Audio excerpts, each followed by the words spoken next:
Halo guys, kembali lagi dengan saya Kali Masada dari Akademi Kripto. Di video kali ini, kita akan membahas mengenai 4 cara pemula cuan di kripto. Sebelum video ini dimulai, saya ingin ungkapkan bahwa nothing I say is financial advice. Video ini hanyalah analisa internal yang kita lakukan. Kita sama sekali tidak terafiliasi, tidak berinvestasi dengan platform apapun atau project cryptocurrency apapun. Teman-teman juga harus paham bahwa segala transaksi cryptocurrency itu memiliki sifat yang memiliki risiko yang sangat tinggi. Jadi teman-teman harus sangat mindful ketika bertransaksi kripto apapun. Saya sendiri sering dapat pertanyaan, bagaimana sih caranya para pemula ini bisa cuan? Sebelum saya jelaskan bagaimana caranya, saya jelasin dulu mengapa teman-teman harus dengerin saya. Saya pribadi mulai trading di market crypto itu dari nol hingga sampai aset 100M lebih. Dan itu saya lakukan dengan konsistensi selama 3 cycle. Jadi kalau teman-teman di sini tanya kenapa saya mulai dari nol, karena dulu memang saya menggunakan uang dari pacar saya, sekarang jadi istri, dan saya lipat gandakan, saya gulung terus, compounding, hingga saya ada di titik sekarang. Jadi saya berharap teman-teman juga bisa memetik 1-2 pembelajaran dan juga pelajaran yang saya sampaikan ke teman-teman. Karena basic mengajar yang saya miliki ini juga saya dapatkan dulu ketika saya aktif sebagai seorang pengajar atau sebagai dosen. Nah, teman-teman gimana sih caranya memperoleh keuntungan di kripto? Pertama, itu dengan investing atau dengan investasi. Teman-teman pasti paham istilah bahwa tidak ada orang yang kaya tanpa adanya investasi atau tanpa melakukan investasi apapun, dan itu saya setuju. Teman-teman, investasi itu bisa dua, satu investasi yang aktif, dua investasi yang pasif. Contohnya aktif itu apa? Ketika kita berinvestasi, kita juga mencurahkan tenaga dan juga waktu kita di sana. Contohnya apa? Teman-teman bangun kafe, teman-teman misalkan punya tempat pengobatan, itu bentuk dari investasi yang aktif. Teman-teman iya taruh modal iya, tapi teman-teman kerjain juga. Sementara di bagian kedua, investasi pasif yang sifatnya hanya penanaman modal, teman-teman hanya taruh capital teman-teman dan berharap capital itu mengalami yang namanya pertumbuhan nilai.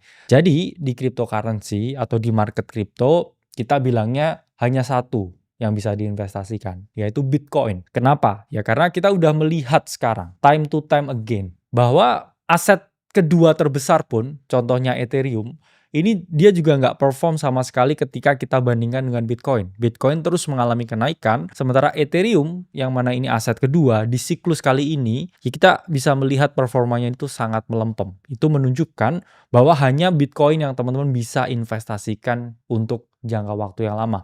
Udah jadi aset kelima, foundernya juga nggak pernah ditemukan atau tidak aktif dengan projectnya. 3, udah dapat recognition dari berbagai institusi-institusi besar di dunia, plus juga udah dapat recognition dari berbagai negara dan juga kepala negara. Contohnya juga Donald Trump, Presiden Amerika Serikat. Gimana cara bagi pemula untuk punya exposure di crypto market? Sebelumnya saya udah jelaskan, ada yang namanya 4-year cycle, dan ada potensi kripto ini nanti turun, Bitcoin ini turun 50, 60, 70% dari topnya, dan itu volatilitas yang saya ngomong hadiah. Karena market ini bisa naik tinggi, ya teman-teman juga harus tahan dengan potensi yang namanya drawdown. Tapi gimana kalau ini saya hanya invest, saya hanya mau beli, saya pingin punya mindset menabung aja, yaitu teman-teman juga bisa dengan cara ya teman-teman build exposure over time. Beli terus menerus tapi nggak dalam satu waktu yang sama. Misalkan oke, saya mau beli kripto, saya mau beli Bitcoin setiap minggu 1 juta atau setiap bulan 10 juta. Itu bisa. Karena kalau kita lihat ya, ini data dari DCA BTC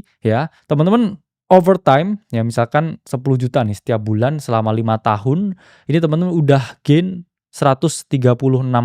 Yang mana ya kalau itu kita lihat ya jelas udah mengalahkan yang namanya inflasi. Jadi Bitcoin memang jumlahnya hanya terbatas ya 21 juta, tapi uang fiat US dollar ya dan uang fiat lain itu terus mengalami pertumbuhan jumlah ya. Saya ngomong bukan nilai. Nilainya selalu turun, tapi jumlahnya itu dia selalu bertambah. Dan teman-teman juga harus paham ya bahwa market crypto memang sekarang lagi mengalami kenaikan, tapi selalu teman-teman ada yang namanya potensi koreksi. Jadi saya selalu menekankan ya, bahkan Bitcoin pun ini tidak aman atau tidak lekang dari yang namanya koreksi. Dan di siklus sebelumnya kita lihat ya, 77% drop. Dari 69.000 dia drop sampai di area 15.000. Ini menunjukkan bahwa kripto ya secara historis bahkan Bitcoin pun ini memiliki potensi downside yang cukup gede juga. Tapi kalau kita mau mindsetnya itu investasi dan build exposure over time, itu bisa kita beli ya setiap bulan dengan jumlah tertentu dari uang fiat yang kita dapatkan. Sekali lagi ini juga not financial advice, tapi kalau kita lihat data historisnya, ini menunjukkan bahwa adanya potensi pertumbuhan. Dan kalau teman-teman tahu, banyak sekali saya ngomong crypto personality atau crypto billionaire, asetnya itu 95%, 90% itu adalah Bitcoin. Jadi mereka-mereka ini yang saya ngomongnya maksi, hampir semua asetnya di Bitcoin. Bahkan mereka bikin project altcoin tertentu, mereka ini tidak hold altcoin mereka sebanyak itu. Yang mereka hold itu hanyalah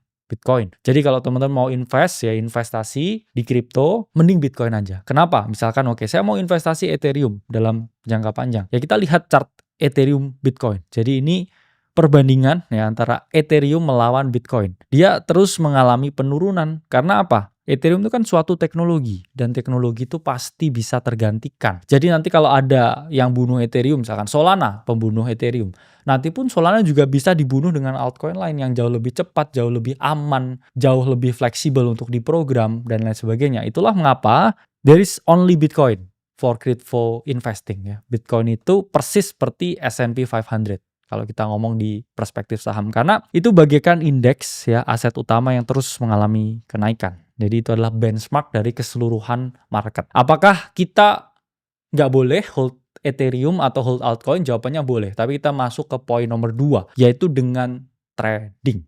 Kalau saya sebelumnya udah jelasin, cara pertama investing jangka panjang aja, nggak terlalu tahu technical, nggak terlalu tahu baca chart. Tapi yang kedua, ini mengharuskan teman-teman bisa baca chart. Tapi ya memang lebih sulit. Kalau Bitcoin tadi investing, oke, over the 5 years proyeksinya naik 136%, 150%. Kalau kita hanya beli, kita tidak coba timing the bottom, timing the top, jual di bawah, jual di atas, tapi hanya beli. Tapi kalau teman-teman trading, ya, teman-teman itu bisa gain sampai berkali-kali lipat ya. Contohnya di mana? Ya, ini kita bisa melihat ya teman-teman member kita di Akademi Kripto di dalam. Mereka ini berhasil ya, ini contohnya. Albi, fresh graduate, beliau ini bisa loh grow portofolionya sampai 500% ya. Jadi teman-teman kalau mau bergabung ke komunitas gratis kita, linknya ada di bawah nih. Dan teman-teman bisa lihat asli nggak sih kira-kira testimoni member ini. Di sini teman-teman bisa melihat nih, banyak teman-teman yang di sini grow portofolionya ya. Contohnya ini, ada fotografer, J, cuan 300%. Jadi ini gainnya memang jauh lebih gede daripada Bitcoin. Bitcoin ya 140%, 150%, 200%. Tapi teman-teman di sini berkat trading, cara spesifik nih, berkat trading altcoin, mereka bisa cuan sampai ratusan persen. Ya, ini Mila. Oke, udah gain 200%. Oke, kemudian ini ada Jeffrey ya, gain 50% dan ini ya, ada teman kita Angga yang mana beliau ini mantan pegawai Kemenkes dan semenjak gabung AT, portofolionya ini naik 40 kali lipat, yang mana itu adalah 4000%. Jadi beliau ini mempelajari modul-modul kita karena kita juga ada banyak pembelajaran yang lebih dalam ya, levelnya kita kasihkan untuk profesional, untuk trading, bahkan untuk programming smart contract, etc. Jadi Angga ini ya menerapkan modul di AC, ikutin calls-nya, dan ini adalah modul mengenai crypto order flow, yang mana strateginya dipakai hingga portofolio naik dari 20 juta menjadi 800 juta. Dan untuk trading altcoin pun ya, teman-teman bisa lihat nih bagian daily win-nya ya. Di sini adalah recap calls yang kita kasih di dalam untuk member Akademi Kripto. Nah, ini adalah Zora ya, naik 15%, kemudian Sign ya, naik 80% dalam waktu 3 jam, dan kemarin kita juga ada nih call buat teman-teman di dalam. Haidal ya, TP hit dan naik 80% hanya dalam waktu 7 sampai 8 jam. Jadi buat teman-teman ya yang mana udah belajar trading tapi masih kurang punya pengetahuan, knowledge, koin mana yang di trade, eksekusinya seperti apa ya teman-teman, bisa tinggal contek nih informasi yang kita kasih di dalam disclaimer alert ya. Di sini kita selalu kasih, nah ini contohnya misalkan Haidal ya. Di sini kita kasih setupnya ya. Yesterday jam 8 pagi, harga masih di 0,097 dan sekarang teman-teman lihat harga di 0,168. Dan ini bisa happen ya karena kita udah pelajarin market ya sampai 3 siklus overtime, building exposure, dan juga meningkatkan kekayaan real dari market dari trading crypto. Cara cuan ketiga adalah memanfaatkan platform DeFi. Apa sih sebenarnya DeFi itu? DeFi itu adalah singkatan dari Decentralized Finance atau sistem keuangan yang terdesentral yang memungkinkan ya dibangun di atas jaringan blockchain. Jadi teman-teman tahu sekarang ada dua, TradFi dan juga DeFi. Ya, TradFi itu adalah traditional finance. Seperti teman-teman punya sistem asuransi, sistem perbankan, sistem gadai dan lain sebagainya, itu dibangun secara tersentral, dikendalikan dan dikelola oleh satu perusahaan. Tapi di kripto ini memungkinkan dengan teknologi smart contract dibangun di atas jaringan blockchain. Berbagai sistem di TradFi atau traditional finance ini dipindahkan ke DeFi atau decentralized finance. Di code uangnya ya, uangnya diprogram di atas jaringan blockchain. Dan ini sempat menjadi hype yang sangat tinggi di tahun 2021 ketika teman-teman saya mau meminjamkan ya uang saya atau saya ingin stake my money ya di dalam suatu protokol tertentu, ini teman-teman dapat reward yang sangat gede ya waktu itu di tahun 2021. Jadi teman-teman hanya parkir duit di situ dan mengalami kenaikan yang sangat signifikan ya waktu itu. Itulah mengapa kalau kita lihat di sini total DeFi yaitu adalah kapitalisasi pasar dari project DeFi di 2021 ya, ini mengalami kenaikan valuasi sampai 13 kali lipat. Dan sekarang pun ya, kalau kita lihat by data, ini data dari Delphi Digital, TVL dari DeFi atau total value lock, jumlah aset yang dikunci di dalam semua platform DeFi yang ada di kripto ini nowhere near 2021. Jadi kalau teman-teman bandingkan sekarang rewardnya atau jumlah imbal balik yang teman-teman dapatkan untuk parkir duit teman-teman di DeFi sekarang dengan di DeFi 2021 itu sangat amat jauh berbeda. Dulu itu jauh lebih gede persenan yang teman-teman dapatkan. Tapi ingat juga di 2021 2022 kita tahu ada kasus ya Terra Luna di mana semua orang parkir duit di protokolnya, kemudian tokennya nol dan ya USD di-peg dan kehilangan value-nya against US dollar. Dan semenjak saat itu ya, ini nggak ada yang kembali lagi ya setelah itu. Jadi kalau teman-teman sekarang berharap mau dapat reward tertentu atau keuntungan dengan parkir duit di DeFi itu memang tidak semenarik seperti tahun 2021.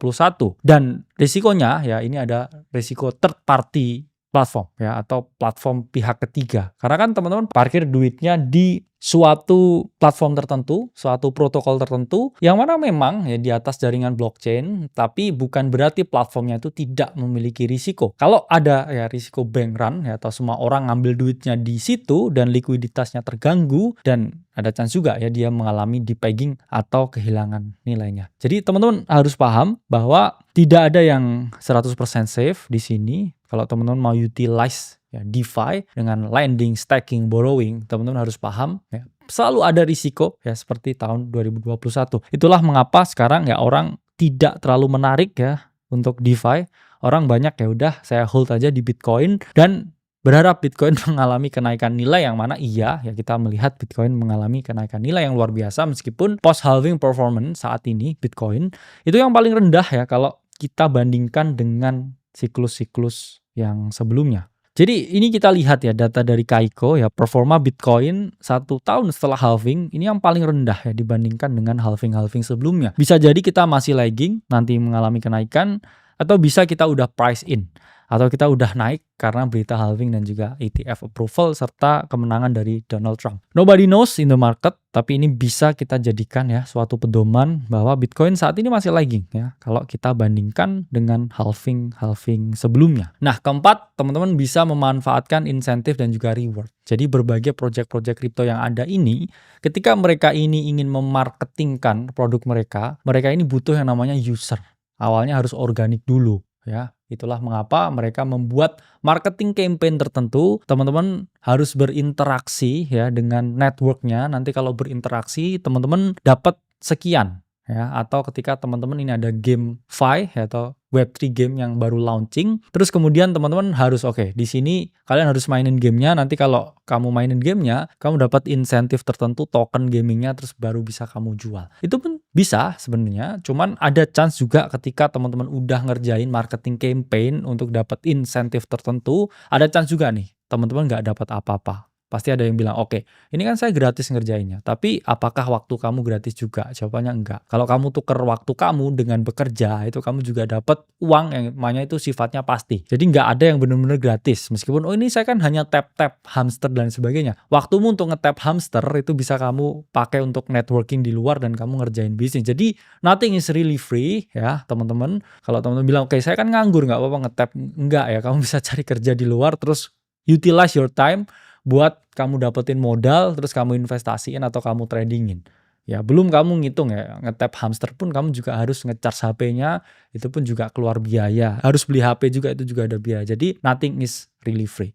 Dan teman-teman harus paham capital yang teman-teman dapatkan di sini ya, inputnya it means more output. Jadi semakin gede input yang kamu taruh di market kripto, ini semakin gede juga output yang kamu dapatkan. Sama ya, kamu modal 100 juta beli Bitcoin dengan modal 100M beli Bitcoin, itu gain-nya juga pasti beda ya. Naik 10%, kalau kamu 100 juta ya kamu naik 10 juta. Tapi kalau kamu 100M naik 10% ya kamu gain-nya 10 miliar. Jadi jangan ya jadikan kripto ini alat tunggal untuk kamu bisa memperoleh keuntungan ya, ini alat cuan satu-satunya, tapi teman-teman harus paham juga bahwa ini juga ada risikonya, dan jangan tinggalkan pekerjaan kalian untuk mencari cuan di kripto.